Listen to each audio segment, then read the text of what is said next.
I'm here and very pleased to have as my guest tonight Steve Yates. He is, I want to make sure I get the title right, a senior fellow and chair of the China Policy Initiative at the America First Policy Institute. Yep. You also used to, by the way, you were involved in broadcasting, Radio Free Asia, television, broadcasting. You're a professor at Boise State University, which I think I had missed that when I looked over this before. But very importantly, you did serve as the deputy assistant to Vice President Dick Cheney for National Security Affairs, 2001 to 2005. You were the chair of the Idaho Republican Party, which is when I think we first met. Correct. 2014 to 2017, and co-chair of the 2016 Republican Platform Subcommittee on National Security. And that's just scratching the surface, because I know that there's a lot of stories to tell about some of your China experiences. But wow, I think a year ago plus, when we last sat down and talked, there were so many things going on with China. I remember I had so many questions for you, and I can't claim for things to be any different, even though I thought, a year had passed, but it seems like an enormous amount of developments have happened in China since then. Welcome to the show. I got to say, this is something that I've been thinking about for a long time, because every single day there have been profound developments going on with China. And yet I also noticed that a lot of people back here on the home front in the US were occupied with other things. Sometimes we don't even pay attention to any of this stuff. And yet this is probably our chief adversary globally. They certainly have more resources than Russia. And they're shaping world affairs. And they're also going through a massive crisis right now economically. And the second largest economy in the world, a huge influence on everything that's going on with us and other countries in the world, and perhaps a very dangerous belligerent if we aren't careful. What are your thoughts, just at top level right now? What is it that is the significance of what's going on with China that regular folks just absolutely need to know? Well, first and foremost, I hope that what they know is their instincts are probably more right than the alleged experts and top level elites that would say that they knew more, read more intelligence, engaged in more diplomatic activity, deeper dives into academia. All of them had pieces of paper that would say that they knew more than the rest of us. But I think that reality has mugged a lot of America and the rest of the world over the last few years.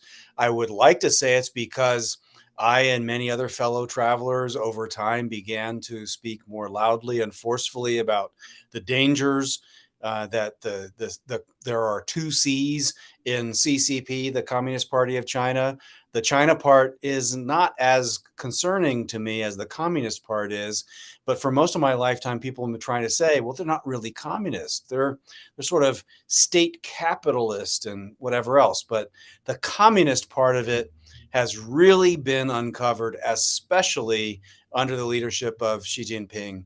He's a very different kind of leader of the Communist Party of China. It wasn't rainbows and unicorns before that, but he has been much more militant. And sadly, it's all built on the money, technology, and access that we gave them at very privileged conditions.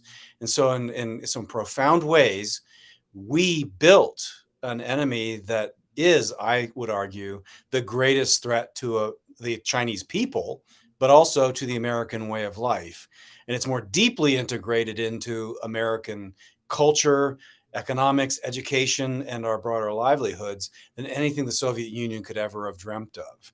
And one of the most searing experiences for my lifetime was being in the White House before, during, and after 9/11, when everyone said it changed everything. And I don't really think it did change everything, but at least was a perspective reminder that if even when we don't seek conflict and even when we don't declare war, others may already be engaged in a war against us.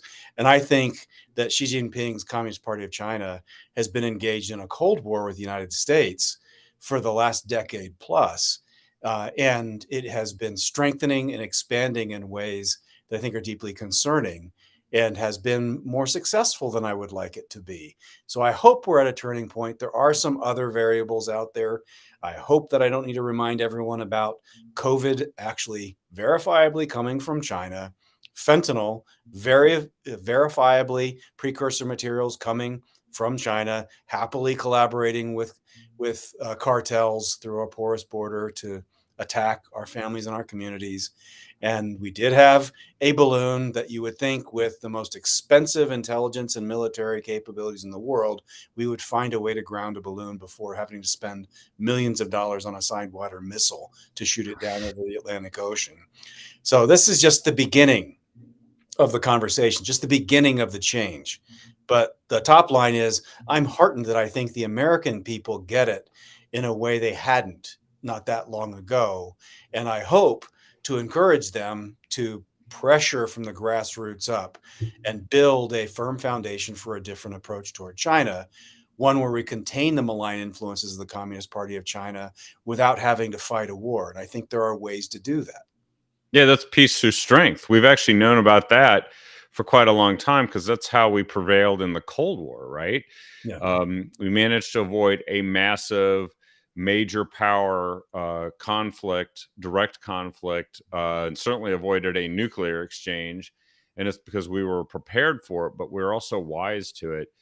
I think what you just said about China being, being able to do things that the Soviet Union couldn't even dream of doing is so true because didn't we believe, and this is going back to the whole change where, Nixon and Kissinger worked together to, um, uh, with the goal of peeling away China from the Soviet orbit, but then also maybe getting them to take a different course, which once Mao was out of there, we had Deng Xiaoping, and they did start to plot a different course, but wasn't the theory.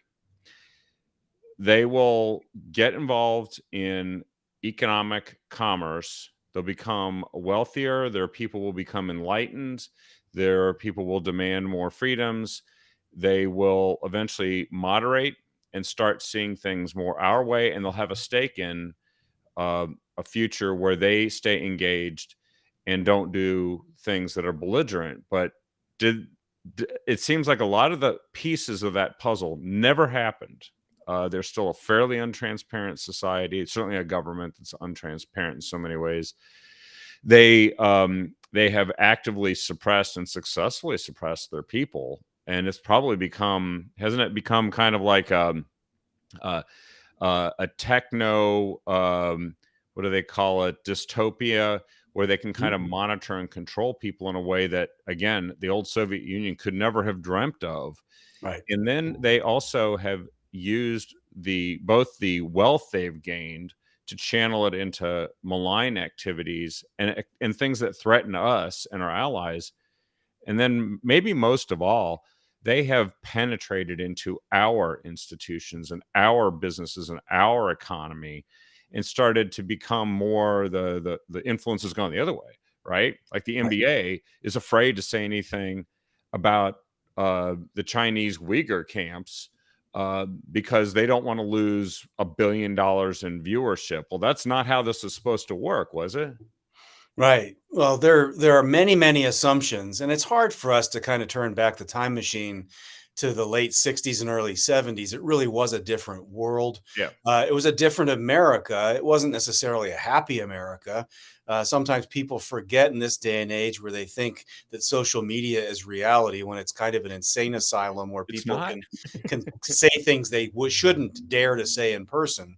Yeah. But in the late 60s and early 70s, we actually had leaders that were getting assassinated and cities that were on fire, more than just the summer of love in 2020 that happened Yeah. across the United States. This was a big, profound, dangerous thing that was going on in our country.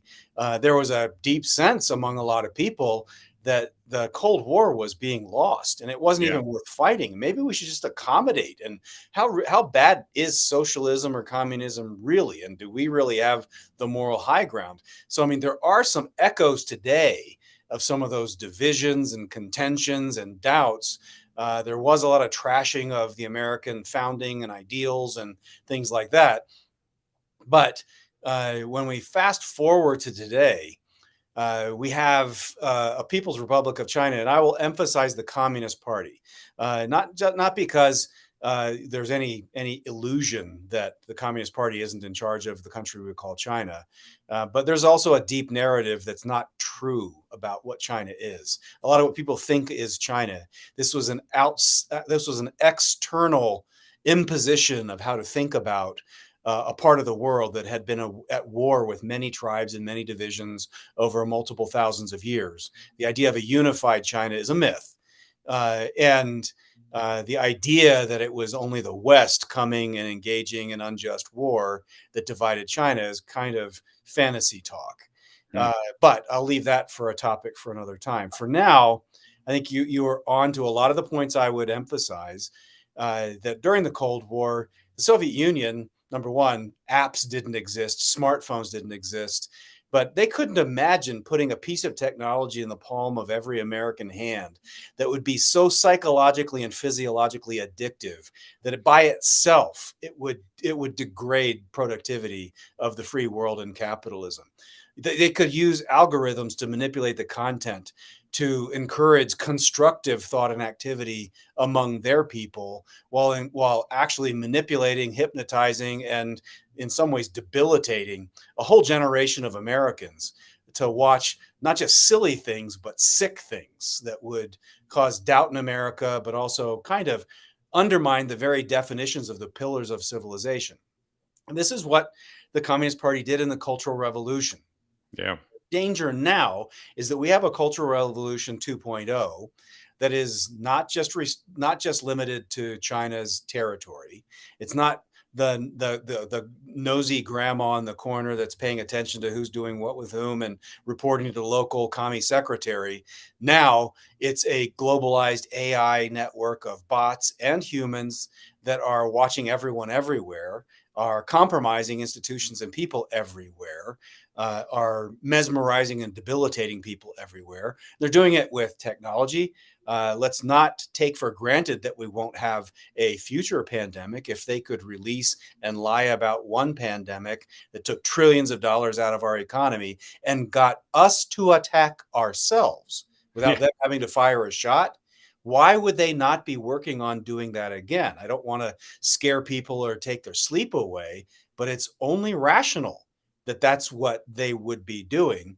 And so it's an urgent mission today. And at the America First Policy Institute, in our China Policy Initiative, what we try to say is the first best line of defense is to get America right. We've got to get our supply chains independent. We need to restore energy independence. We need to revitalize belief in the American ideals, the American founding, the American experiment. We need to get our mojo back, because that weakness is provocative and invites more division, degrading activity by the CCP, and they sort of win on the cheap. We should at least make them have to work for it, and then if we have that strength, that independence, that economic engine firing, our allies naturally bandwagon in a profound way with us. It complicates deterrence for China. It makes what they're trying to sell be a much, much more difficult pill to swallow. And it makes it so that our options in trying to contain the malign influences of the CCP are less costly, less risky, and we have more help from others. And that's, I guess, the third pillar. Get things right here, get those trend lines going in the right direction. But one of the things I thought was most important in the Trump administration was rebalancing and refocusing our alliances. We can't have NATOs out there in the world that sit there and kind of suck amongst themselves, and they don't pay their fair share, and they don't honor their own commitments to themselves, much less their commitments to us. And that leads to invasions, encroachments, defeats. We have to have allies that have strong independent capability, and we should sell them what they need. And here's a novel thought: before the invasion takes place. Yeah, like So, prevention, right? Because that yeah. was one of the things that really ticked me off that never even really has been discussed or debated is that you look back into late 21 and early 22, there was definitely a window of time that a real president would have engaged in actual deterrence, perhaps even earlier than that. To be honest, it was the Trump administration that shifted the policy from giving uh, Ukrainians MREs and sweaters to actually starting to give them anti-tank missiles and things that you would actually need to defend your country, training and so on. And and had that been a more serious uh, devotion of the Biden administration, and had Afghanistan not been the self-inflicted debacle at the end that Right. Biden turned it into, maybe there would not have been this very destructive and very dangerous conflict, this war, this invasion by Russia of Ukraine. And a lot of people say there's lessons from Ukraine. The number one that I get from it is restore peace through strength and do it now, and don't wait to see if it takes long enough that some belligerent provocateur like the Chinese Communist Party decides to exploit it, or exploit a window of time that there's unfortunately a very weak leader, and maybe alliances that haven't been built up and militaries that haven't been built up that are prepared to respond to it, right? So I'm thinking there's been quite some developments in that regard. um, we've seen, and these have happened as a result, I think, of our allies being concerned about us maybe not being the ones who could get the job done, which is maybe a good thing to some extent if it motivates the right behavior. But Japan has decided to build up their military. The Australians decided to switch their strategy. Now they're going to have nuclear subs from us and buy fighter jets so that they can actually respond on their own to the dangers there. Japan and South Korea have decided that they want to work together after many decades of really having just sort of a triangular relationship where they just were, each of them worked with us, but they didn't work with each other. The Philippines went from almost wanting to be a Chinese ally to shifting everything and asking us to come and start working to their mutual defense. And then, of course, I think things are changing with Taiwan now too. These are good trends. Are they fast enough? No, they're not fast enough, and they're good, but for the wrong reasons. And you hinted at what the wrong reason is. It would be wonderful if the American leadership was so clever and convincing and had so strategic that it laid just this undeniable plan forward for our allies, and they were wowed and bought into it and were just gung ho for this grand plan. But this is basically, as you suggested, it's being driven by fear among allies. They played this cartoonish game of the leftist talking points of the Trump administration being bad for alliances and the America First movement being isolationist. I mean, killing Russians in Syria by a cruise missile is not isolationist. It's actually kind of interventionist. Yeah. Renegotiating NAFTA, something that was said to be impossible, that is not isolationist.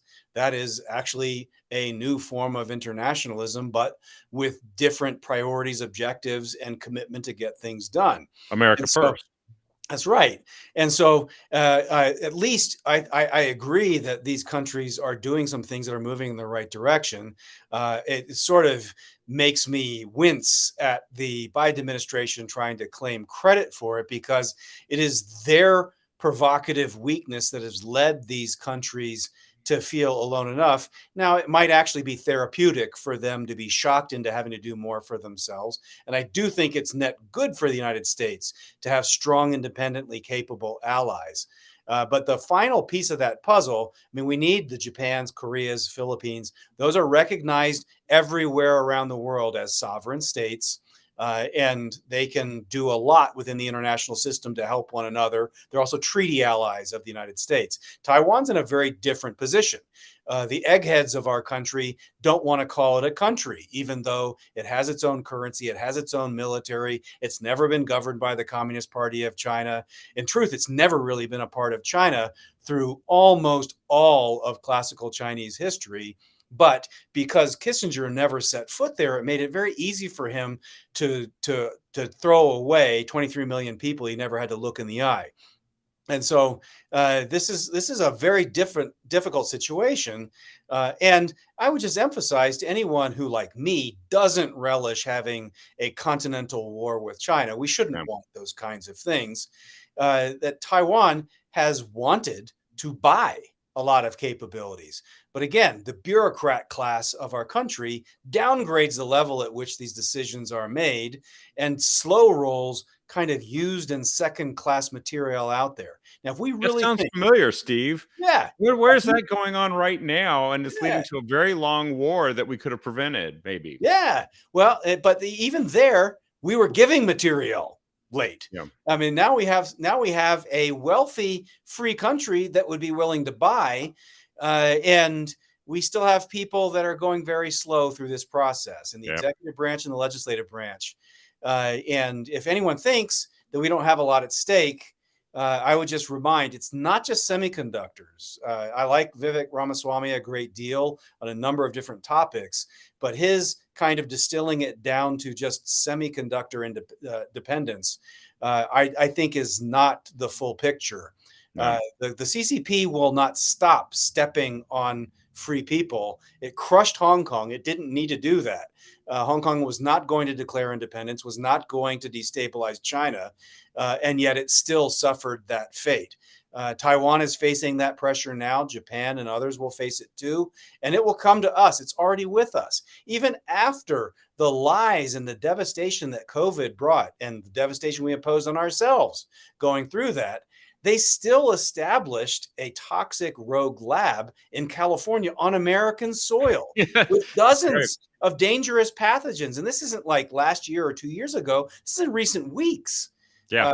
And Was it so BGI or something? Was it called or it's, something? it's it's literally unbelievable. Yeah. So this is way more than Russia. This is way more than the Cold War, and it's way more than just do we want to protect the semiconductor supply chain. We're going to have to pay a lot and work very, very hard to reduce our food dependency, pharmaceutical dependency, energy dependency, and other supply chain issues that tie to the People's Republic of China. And if we don't get on with moving on that, we're going to pay very, very dearly in the not too distant future, because I think Xi Jinping is committed to tearing down the America experiment that we have known so far. Yeah, I think he actually sees himself as a superior competitor, philosophically, ideologically, right? I mean, it's And not just morally. and morally, and also he's done it slowly. He's done it with what the frog in the frying pan style, but he's gradually revealed himself to be more of like a Stalin than a Gorbachev, and as a result, while there's still people amazingly making excuses for what they're doing or soft pedaling what's happening, he's continued to make progress and he's destroying his own economy. I mean, you mentioned how they crushed Hong Kong, right? That was the gem, that was the golden goose, right? And but they've been doing it to their own businesses for years preceding that. Just ask Jack Ma, right? Where's he? And not very powerful guy anymore, as it would happen. But also, they look at the semiconductor industry in Taiwan. Do you think that'll stop them from, if they manage to intimidate and get those guys to buckle under? They're going to then move and start doing it to Japan. It's very easy to see that. And if they've managed to export the Cultural Revolution, and that's a very good analogy, is how they've managed to externalize it and take a version of that and sort of propagate it to the United States. If I look at what TikTok does to advance ideas, it's probably more effective than almost anything else that you could look at that any domestic entity here in the United States does, which is crazy. And yet there are people still arguing that there's nothing wrong with it. Yeah, I get that every day. And I still can't quite figure out why the geniuses of Silicon Valley and elsewhere can't come up with some Western civilization based form of opium and distraction and hypnotism. Yeah. It's not that I want it, but is it really that hard that they can't do something that would allow us to wean away. And this is where I kind of cross swords. I talk with another number of people say, well, this idea of decoupling is not possible and is undesirable. I said, but the Chinese are doing it. There isn't a Twitter or an X in China. They have Yep. their own apps. They have their own ecosystem. They are decoupling. They are controlling their information environment. And so before we get to having to face a hot war or a military conflict, I'd like to believe that we would do things that would harden our own culture, harden our own homeland and our society, and also help our allies do the same. And I just think that we have economic options, information and political warfare options that are very much at our disposal. I mean, just think of what the Babylon Bee does every Yeah. single day, multiple times a day, in bursting people's ego bubbles with satire. Well, Yeah. satire isn't allowed in China on this. Well, just because it's not allowed there, why aren't we doing more every single day to question, make fun of, undermine the image of the Chinese leadership? You think the people in China would never see it, never know it? Of course, the Chinese would try to control it and block it, but they can't block everything. But we're not Yeah. even trying. So we're just, again, we're making it easy. We should be on offense and put them on defense. Right now, they're on offense and they're playing too much in our turf, and it's putting us on defense. And the greatest civilization known to mankind, the most humane and generous people ever known to mankind, shouldn't be on the defensive on any of these subjects. No, and that's exactly it. And I think recently a House committee warned of the extent to which Chinese intelligence operations have penetrated our country. Um, what is it called? Is it the MSS? Yeah, Um, Ministry of State Security and yep. the United Front and any other intelligence or military or Communist Party political organization, we should expose them and we should be disassociating with them. We shouldn't. Basically, there's a principle of reciprocity that needs to come back home in American policy common sense. What they will prohibit us to be able to do in their country, why should we prohibit for them to do in our own country? We should also, I think, preemptively declare that we are not going to engage in the self destructive behavior of the COVID pandemic 1.0 if a COVID pandemic 2.0 is manufactured or materialized, because that was a political weapon more than a public health weapon. Yeah. And I don't minimize the public health damage. I don't want anybody to say, well, you don't care about people who got terribly sick or have long lasting conditions or lost loved ones. I'm sorry for all of that. But I'm also sorry for the jobs that have been stolen. I'm also sorry for the 2 years of education that was destroyed. And I'm sorry for, I think, the many more lives that were lost by taking America down 2 notches for a couple of years. And maybe along the way, also allowing an election to be, let's say, manipulated. Yeah. Uh, Distorted. Yes. Yeah. so To we put it we have to, I mildly. think, make a real commitment that freedom, it comes with risks, but we'll take those risks, but we'll follow real science, real truth, real free expression, real scientific methods, and use, I think, the greatness of America to overcome this stuff. Will there be casualties? Yeah, it's going to be expensive to get off the sugar high of the promise of all the money to be made with those 1 point something billion people across the Pacific. Yeah. But I think they've made clear that, at least at a leadership level, they're just not that into us. No, and you mentioned that satire is forbidden in China. That sounds familiar Yeah, because even the Babylon Bee found itself being blocked and banned by entities which seem to have a Chinese right. Communist Party like authority over That's what Marxism. it is a form of Marxism that they engaged in here, which that's a reason why you say we have to fix what's going on here at home for sure, because they are trying to corrupt it. We've got people that are more than happy to emulate Yeah, what President Xi thinks is the best way to run a society, and to do that in America where we can't have a debate. Think how long it took before there you could have a public discourse about the very, very likely origin and now confirmed origin of COVID and what was done, which we've known from the beginning, to allow it to spread globally when they had stopped flights within China at that time, but they allowed it to be exported and they knew it.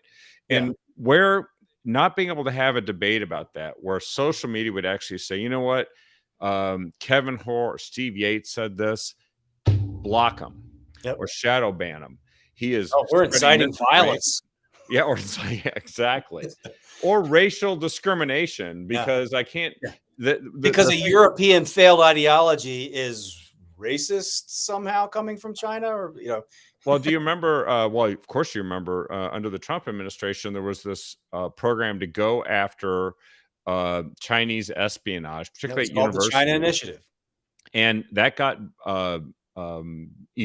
ejected by the Biden administration once he got in there because they said, well, it is racist. I know. You have to stop Asian hate, and believe me, I have spent so much of my life in Asia. I think it's pretty hard to say that I hate the place or the people. I think they have glorious food, and by and large, they have fascinating histories and traditions I like learning about. Doesn't make me love America any less, but there's just so much craziness out there on that front. But I just think it's so important for people not to be shy about this idea of this cultural revolution. I think it's very, very real. And one of the things that was a pillar of that in the 60s and 70s that I think you'll pretty directly see a correlation to now is the undermining of all the institutions of civilization that were outside of the party.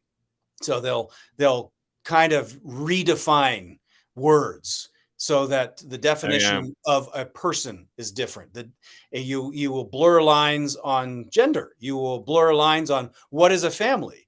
One of the longest lasting impressions I had as a student of classical Chinese and being a simple American who failed at studying Spanish because I couldn't conjugate verbs 7 and 8 different ways is that when classical Chinese people were talking about families, they had separate words to describe an aunt or an uncle on the father's side of the family or the mother's side of the family, older than father, younger than mother, same for cousins. You ended up with this kind of tapestry of like 24 different words just to talk about who's getting together at Lunar New Year.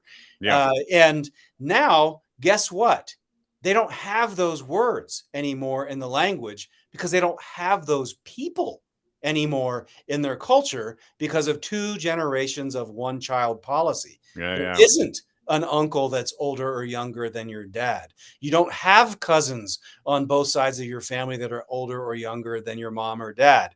And so those words are gone. And that language was a very clear scientific and cultural representative of the value of that institution.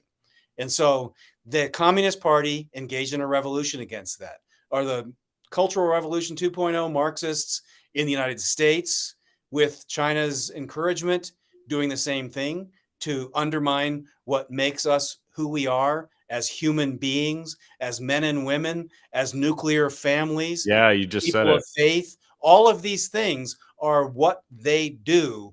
And there's a very clear correlation, if not collaboration, between that cultural revolution and the one we live in now. That's why getting America right first here is the prerequisite, because if Xi Jinping sees we're not serious here at home, he knows he's won already abroad. Yeah, it wasn't COVID that was the only virus that got spread around the world. It was this sort of authoritarian critical theory, which translated into critical race theory here, that has infected our society. And now everybody's surrounded by like wokeness, and they can't believe how every time they turn around, something that was pure common sense or just how families operated, Even now necessary, not racist. just common sense. I mean, the nuclear family is the foundation of any sane culture Yeah. anywhere around the world. America didn't invent that. Right, right. Although we did find a way to make it something that enjoyed a degree of protection under our system, and Mhm. that is what they've been breaking down, and that ultimately serves the interests of people who actually don't like our society and want to Right. overthrow it. Some of those are here at home. Some of those are people that are helping that occur from abroad who have have a lot at stake because they expect to be the preeminent power in the world. They're more than happy to help us euthanize our own culture and Yeah. destroy it as well as our constitutional system. And this is why this is a bigger thing, isn't it, than just some foreign adversary or a unequal trading partner. And this is why if there was anything that was killing 100,000 Americans that was being sourced by some other country, uh, you'd think that would be a major topic of conversation, which would involve deliberate and instant action to put a stop to it as if it was an act of war. And yet Yeah. we have fentanyl precursors that used to come in. They used to ship fentanyl straight in, right? Yeah. Through the postal service. They managed to defeat that, I guess, to some extent. So then it started coming in through Mexico. And now I'm here in Portland, Oregon, and you can see it's actually ruined the city. Hmm. There are people that are walking around who you can't arrest for doing this, dealing fentanyl, smoking fentanyl, lacing it in, giving it to children. Um, and if anybody was inflicting that on our country in the past, I think we would have recognized this and Yeah. taken action against it. We're beginning to discuss sanctions against China. That's about it. Yeah. Yeah. No, there's just so much that we have to wise up to. And I just share, as we sort of get to the punchline here of our conversation. I have been affected by these things, not just because I study it. I've lived it in government, and I've lived overseas. I would travel to China until the government banned me from going, and my family's been under constant attack by them in different ways. But my family was denied the opportunity to give my father a proper funeral. The misguided policies of our government made my mother and I have to fight tooth and nail just to get my father out of a hospital so that he could die at home with dignity with his family. And we were only succeeded in doing that with just a couple of days left before we could send him on. And that was because something that a government chose to do to us. And there were people in our government that knew right away where this came from. And they Yeah. knew right away what this was all about. And they lied too. And this is the tale of destruction. And on fentanyl, there are just so many people, so many families that have been affected by this, who've lost loved ones. And I have immediate family members that live, but will never, ever be the same again. And it is just as difficult, draining financially, emotionally, what have you, when you have someone that you love that is just permanently degraded because of exposure to this toxic substance, that the most modern and intrusive surveillance state in the planet somehow didn't know where this was coming from. They didn't know who was laundering the money of the cartels that was moving the stuff. They know. And now we know. And so I think the challenge of our time is to wise up and to try to put pressure where we can to strengthen our communities, strengthen our families, and hopefully strengthen our policies and build a new foundation, one that turns away the Kissinger failed experiment, doesn't look for conflict, but just looks into the hearts of each and every American and says, we know where we come from, and we can continue to build this great experiment, but we have got to get wise about the cancer within us. And So I we think can. it starts I with us. think it's safe to say that the current administration is not wise in so many ways. Correct. And now Receiving millions of dollars from a manipulative foreign adversary is not a good start your to family convincing them receiving that it, you right? need to contain their malign influences. Yeah. And then I see somebody like Gina Raimondo, who just this is news from today. She is the U.S. Commerce Secretary, the former governor, I think, of Connecticut or Rhode Island. I can't remember, one of the two. And she's in Beijing, and she said that this relationship that it's profoundly important that the world's two biggest economies have a stable relationship. Yeah. Which then she said, quote, "We believe a strong Chinese economy is a good thing," unquote. And we just named all the things that they're doing: espionage, cyber attacks, infecting infrastructure, threats to our allies, uh, the Wuhan COVID origin, fentanyl, infiltration of our colleges, our media, trying to push books into our K through 12 schools. Uh, I could go on and on and on. Yeah. How is it good for a country to have a strong economy benefiting from a relationship with us when this is what they do with the resources that they garner from it? And I'm troubled by it. I'm troubled by the president who doesn't seem to, I don't even know if he's cognitively able, but this is a person who actively is saying this today, and that she seems completely tone deaf and clueless. Yeah, but she is saying what her masters are telling her to say. And maybe they believe it. I can't say what's in their mind. I don't want to be in their minds. But it is everything that you said. It is projecting weakness. China does these things, and we sue for commercial peace. And we sort of reinforce the negative narrative that they say that we Americans are on decline and we need to rely upon China. And so we have to go kiss the emperor's ring and hope maybe they can share some wealth and opportunity with us. That's the imagery they're playing into. Plus, it sort of plays into the degradation of our culture that America's on decline and they're on the rise. And unfortunately, I think the current administration of the United States has played with that narrative and might even believe that narrative. But the Secretary of Commerce is the wrong office to be sending right now. In my view, we shouldn't be sending any office right now. Yeah. If you want to have talks, have talks. They can go through the Secretary of State and Secretary of Defense if you need someone to go. And if they want to talk, they can come talk to us. But right now, we need them to change their behavior. And I think we have a perfect set of data for the last couple of years. The talk hasn't changed their behavior. So we're going to have to change our behavior. It might have made it worse, right? Because Blinken and these guys were begging for a meeting, and they weren't even getting a return phone call from President Xi and his people. And of course, his foreign minister just disappeared and Yep. evaporated, right? Which is how they roll. Magic in that system. Yeah, exactly. Yeah. But this is the final thing I kind of wanted to cover, which is their economy, which is, people who watch the trade and investment, they've seen a collapse in investment, foreign investment. Their economy, a third of which I believe is dependent on the property sector, that is in a state of collapse. Mhm. It's really bankrupt, and so are their banks that have been financing all this, especially since a lot of the stuff they built is uninhabitable, which is insane. But and now I'm reading that the state-owned banks in China are dumping uh, dollars to rescue the Chinese yuan currency, and that means they're in deep trouble. Why are we trying to rescue them when they're doing all the wrong things? How is that going to help us? And are they becoming dangerous because their economy, they've destabilized their own economy so Yeah. precipitously?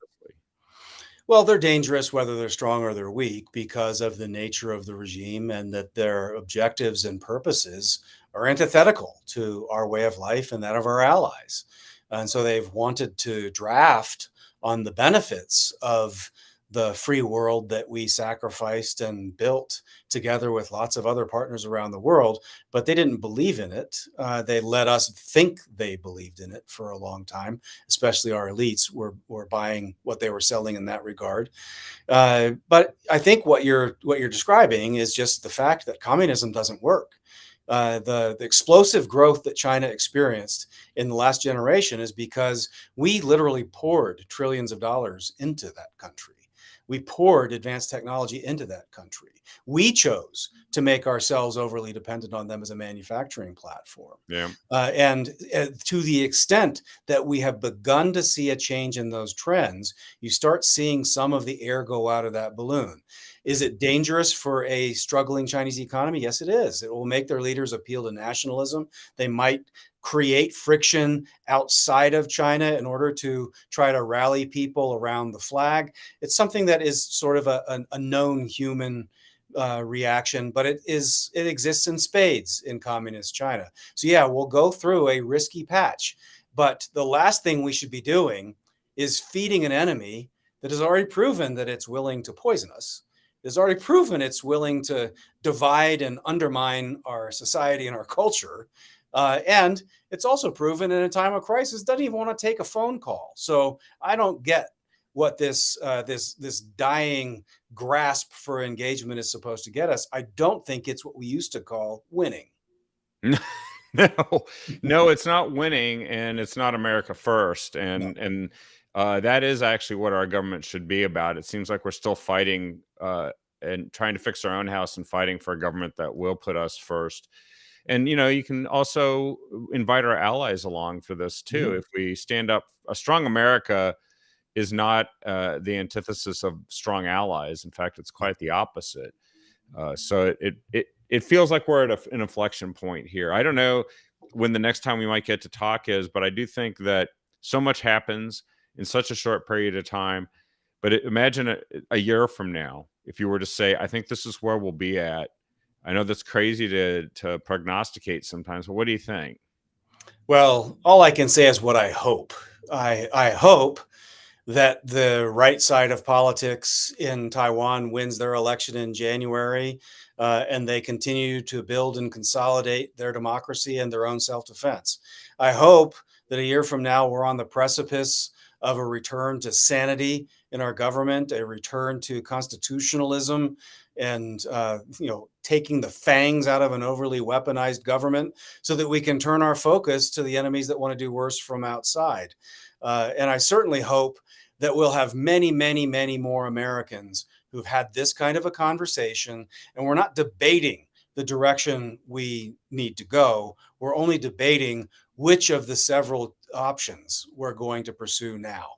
And so that's, I think, the hope. And I think we can reach that hope, but it's going to take work, it's going to take sacrifice, it's going to take seriousness, and we will meet with opposition at home. But we're just going to have to overcome, because this is too great an experiment to just give up on. And that being America. Yep. Yeah, which is what this is about. Some people say this show is about China. I think it's about America. Yep. And I want to thank you for taking the time to be on with us here tonight. Um, uh, Steve is the senior fellow and chair of the Chinese Policy Initiative at the America First Policy Institute. Great institute. Everyone should check it out. They really cover a whole swath of issues in addition to China, and they're calling out the truth, which is what we need right now. We have to operate. Everything starts from telling the truth about all of this. And then I think we can actually do and achieve what you just said, which is actually a great thing. I like the aspiration and the hope, because that's what we have to invigorate people with here. Thank you again, Steve, for joining me here tonight. I hope everything gets sorted with trying to get back out east there. Yeah, Hurricane. Mother Nature. I guess it's climate change is hitting Florida this week. Yeah, it just started this week, and we'll fix it probably by stopping driving our cars. I don't know, but anyway, but I do. That'll get those hurricanes. That's right. But I do hope that that your travels are safe, and Thank you. keep fighting the good fight. Thank you for doing what you're doing, and we look forward to the next opportunity to talk. And we'll of course follow you because you're on Fox.